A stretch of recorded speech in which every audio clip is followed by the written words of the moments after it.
जय हिंद बच्चों। कैसे हैं आप सब? आशा करती हूँ आप लोग खूब स्वस्थ हैं और अपनी पढ़ाई में सब लोग व्यस्त हैं बच्चों। आइए आज हम लेकर आपके लिए उपस्थित हुए हैं अध्याय 4 क्लास 12 का अशोक के फूल। बच्चों, हमने हजारी प्रसाद द्विवेदी जी के जीवन परिचय को भली प्रकार से समझ लिया है। पॉइंट टू पॉइंट चीजों को देख लिया। अब उनके द्वारा रचित अशोक के फूल को हम लोग पढ़ेंगे। तो बच्चों, हमने डिसाइड किया है कि सिलेबस को समय पर कंप्लीट करने का उद्देश्य है। इस पर्पस से बच्चों हम लेकर आपके लिए उपस्थित हुए हैं गद्यांश आधारित प्रश्नों। गद्यांश आधारित प्रश्नों के आधार पर हम आपको टॉपिक भी समझा देंगे और साथ के साथ क्वेश्चन आंसर भी हल कर लेंगे। ये हमारी परीक्षा की दृष्टि से महत्वपूर्ण है।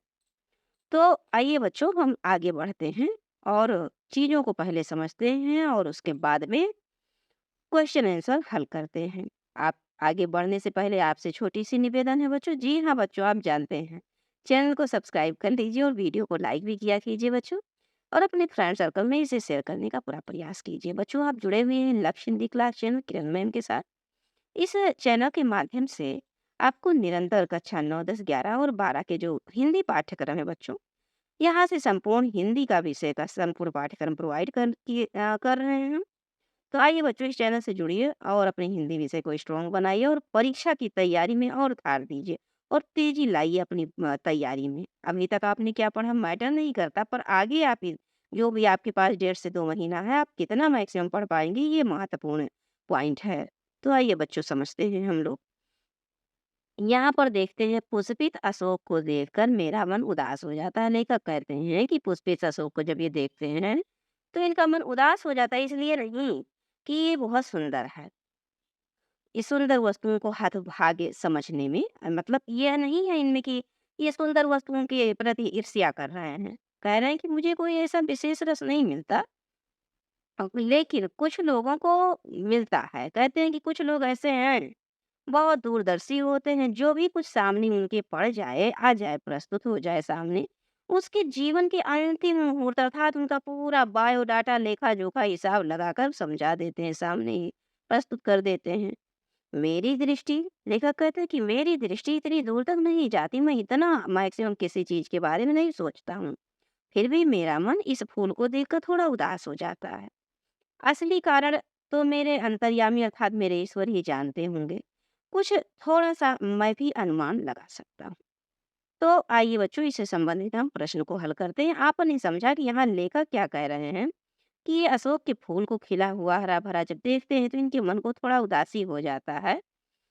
ऐसा इसलिए नहीं कि ये बहुत सुंदर वस्तुएँ हैं और सुंदर वस्तुओं को ईर्ष्या करके, घृणा करके, हतभाग या थोड़े ही समय के लिए है इनका ये सुख, ये वैभव, ऐसी सब भावना नहीं है। लेकिन आगे लेखक ये भी कहते हैं कि इस तरह की भावना रखने वाले कुछ लोग हैं, ऐसे लोगों की कमी नहीं है दुनिया में।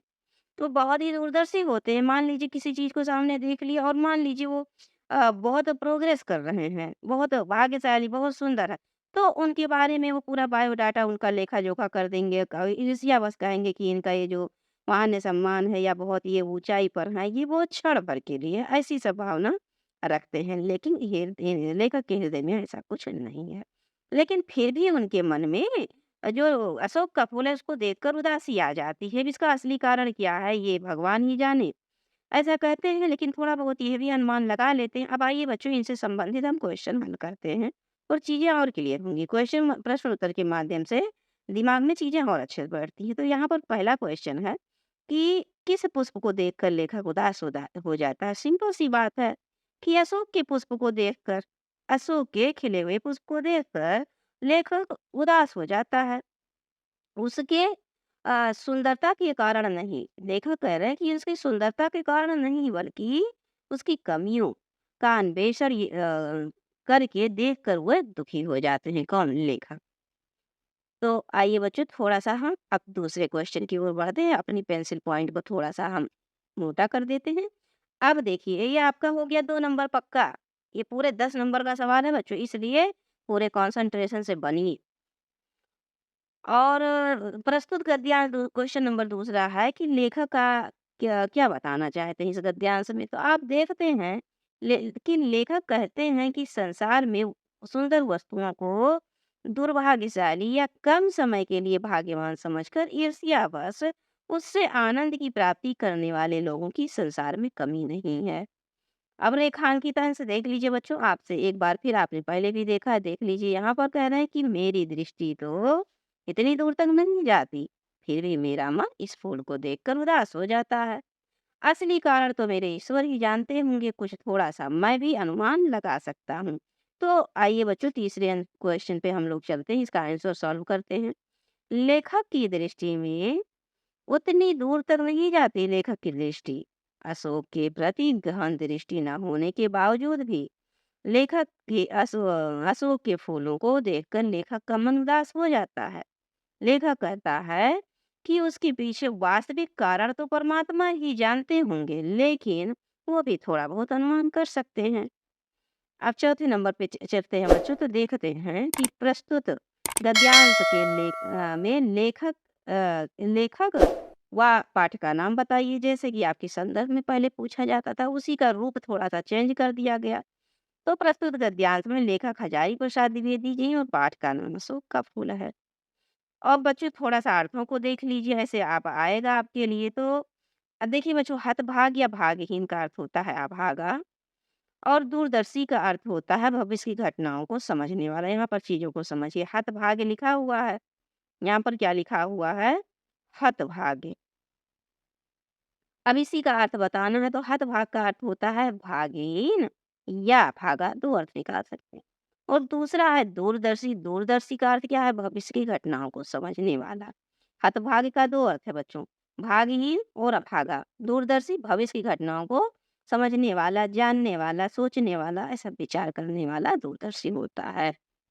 चलिए अब दूसरे गद्यांश की ओर हम लोग बढ़ते हैं और देखते हैं। ये सारी चीजें बहुत इंपॉर्टेंट है बच्चों, पूरे 10 नंबर का सवाल है। अभी आपने देखा पूरे 10 नंबर हल किए हैं, हो सकता है एग्जाम में यही उठा कर दे दिया जाए, कुछ भी हो सकता है। इसलिए आप हर चीजों को हमने इम्पोर्टेंट ही पकड़ के रखा है, इम्पोर्टेंट चीजों को ही चुनकर आपके सामने प्रस्तुत किया है। इसलिए आप पूरे सक्रियता के साथ चीजों को देखिए। तो देखिए बच्चों, यहाँ पर दूसरा गद्यांश क्या कह रहा है, भारतीय साहित्य में और इसलिए जीवन में भी इस पुष्प का प्रवेश और निर्गम दोनों ही विचित्र नाटकीय व्यापार है।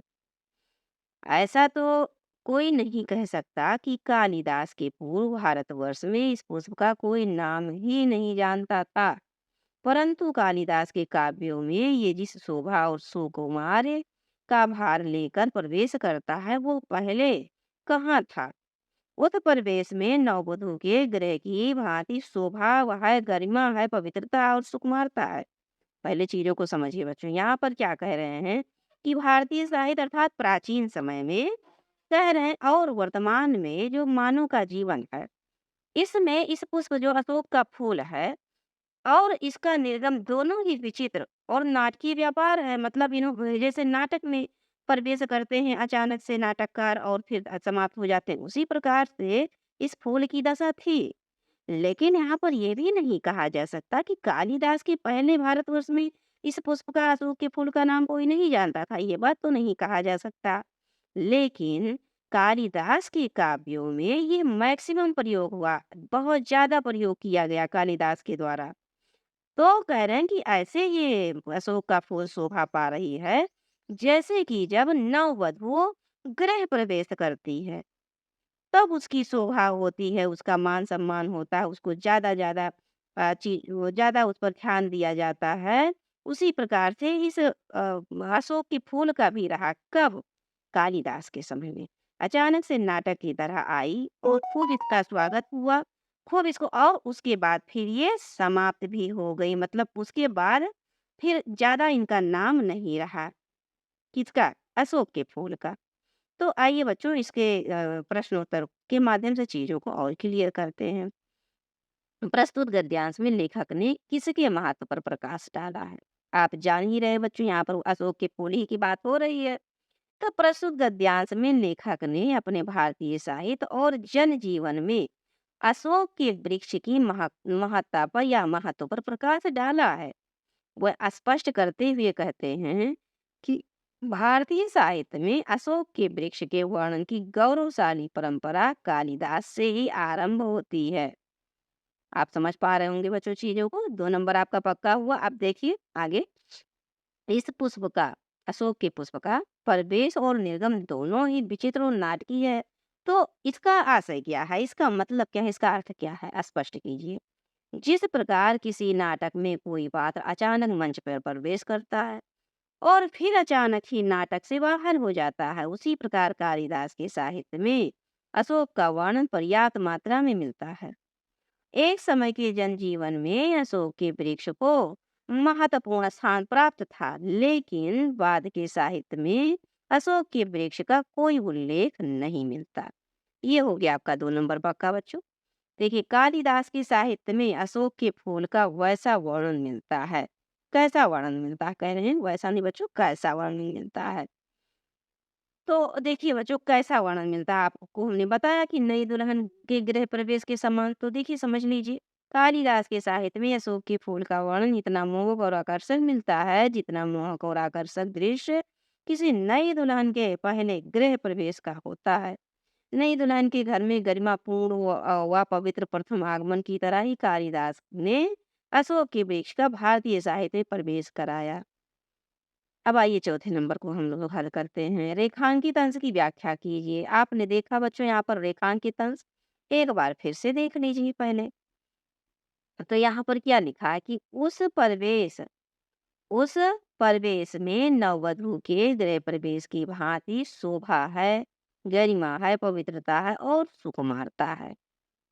उस प्रवेश में जब नई नई दुल्हन प्रवेश करती है, तो उसी का उदाहरण देते हुए, एग्जाम्पल देते हुए समझा रहे हैं लेखक कि इससे पूर्व के साहित्य में अशोक का वर्णन केवल नाम मात्र ही था।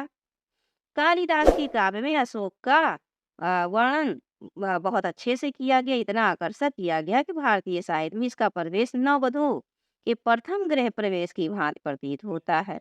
जिस प्रकार घर की नई दुल्हन घर में प्रवेश करती है और बड़ी बड़ी ही गरिमा, पवित्रता और सुकुमारता के साथ उनका गृह प्रवेश होता है, उसी प्रकार कालिदास के काव्य में अशोक के फूल का भी आगमन हुआ है। 5वें नंबर पर देखिए बच्चों, गृह प्रवेश में कौन सा समास है? गृह में प्रवेश, गृह प्रवेश समास विग्रह करेंगे तो क्या होगा गृह प्रवेश का? गृह में प्रवेश, देखिए यहाँ पर गृह में प्रवेश अर्थात में और पर जहाँ पर होगा बच्चों, वहां पर अधिकरण तत्पुरुष समास होगा। होगा तो तत्पुरुष समास, लेकिन कौन सा तत्पुरुष पूछ सकता है। आसानी से पूछा कि गृह प्रवेश में कौन सा समास है, तो आप दिमाग लगाएंगे गृह में प्रवेश अर्थात तत्पुरुष समास। लेकिन डीपली पूछ लिया कि कौन सा तत्पुरुष समास, तो आप पढ़ेंगे कि गृह में प्रवेश, में और पर पे अधिकरण तत्पुरुष होता है, इसलिए अधिकरण तत्पुरुष समास हो गया। अब आइए बच्चों, हम एक टॉपिक और लेते हैं, क्योंकि जितना मैक्सिमम सॉल्व कर लेंगे उतना चीजें क्लियर हो जाएंगी और इसी में से एक आपकी परीक्षा में आ भी सकता है। तो इसलिए आप इसको पूरे ध्यान से पढ़िए, हल्के में ना लीजिएगा इसको। पूरे 10 नंबर का सवाल है। अशोक को जो सम्मान कालिदास से मिला वो अपूर्व था। सुंदरियों के आंसी जनकारी नूपुर वाले चरणों के मृदु आघात से वो फूलता था, कोमल कपोलों पर कणा वसंत के रूप में झूलता था और चंचल नील अलकों की अचंचल शोभा को 100 गुना बढ़ा देता था। वो महादेव के मन में क्षोभ पैदा करता था, मर्यादा पुरुषोत्तम के चित्त में सीता का भ्रम पैदा करता था और मनुजन्मा देवता अर्थात मनुजन्मा कामदेव के देवता इशारों पर कंधों पर से ही फूट उठता था। तो चीजों को अब यहाँ पर समझिए बच्चों, लेखक क्या कह रहे हैं कि अशोक को जो सम्मान कालिदास से मिला अर्थात कालिदास के काव्य में जितना मैक्सिमम प्रयोग हुआ से अशोक के फूल का, वो अपूर्व था। मतलब इसके पहले ऐसा नहीं हुआ था, इतनी महानता के साथ, इतनी गरिमा के साथ किसी ने अशोक के फूल का वर्णन नहीं किया था। ऐसा मालूम होता है जैसे सुंदरियों की आसिंजनकारी नूपुर वाले, इसका जब अशोक के फूल का उदित कब होता है? जब ये जो बहुत सुंदर सुंदर स्त्रियां जब आती हैं, क्या करती हैं, नूपुर अर्थात पावजीब पहनती हैं और उनके चरणों की मृदु आघात अर्थात कोमल आघात से अशोक का फूल फूलता है। कोम और कुछ सुंदरियों के कपोलों अर्थात गालों पर कर्ण वसंत अर्थात कानों में कुछ सुंदरियां इस इतना सुंदर है ये फूल कि सुंदर औरतें इसको और पहन लेती हैं तो और भी सुंदर लगती हैं अपने कानों में। ये इस तरह झूलता है उनके कपोलों पर कि उनकी सुंदरता को बढ़ा देता है। कुछ चंचल नील अलकों वाली, कुछ चंचल नेत्रों वाली, अलग नेत्रों वाली अचंचल की शोभा को 100 गुना बढ़ा देता है। उनकी चंचलता को और 100 गुना बढ़ा देता है। जैसे कोई चंचल नेत्र वाली, जो कि नैन मतलब आँखें बहुत चंचल होती है, टकर-टकर इधर-उधर बार-बार देखती, तो वही कह रहे हैं कि चंचल नेत्र वाली औरतों की और सुंदरता बढ़ा देता है और चंचलता बढ़ा देता है, 100 गुना बढ़ा देता है। कह रहा कि ये जो अशोक का फूल है महादेव के मन में क्षोभ दुख उत्पन्न भी करता है। मर्यादा पुरुषोत्तम राम के चित्त में सीता जी का भ्रम पैदा करता है, वो उनसे मिलने के लिए आतुर होते हैं। और जो कामदेव के देवता हैं, उनके इशारों पर ये मानो किसी के व्यक्ति के कंधों पर ही फूल उठता है, अर्थात खिल उठता है। तो अब इसे संबंधित क्वेश्चन को देखते हैं तो चीजें और क्लियर होंगी बच्चों। संस्कृत के किस कवि ने अशोक को सम्मानित किया तो जानते हैं आप, कालिदास ने अशोक को सम्मान दिया।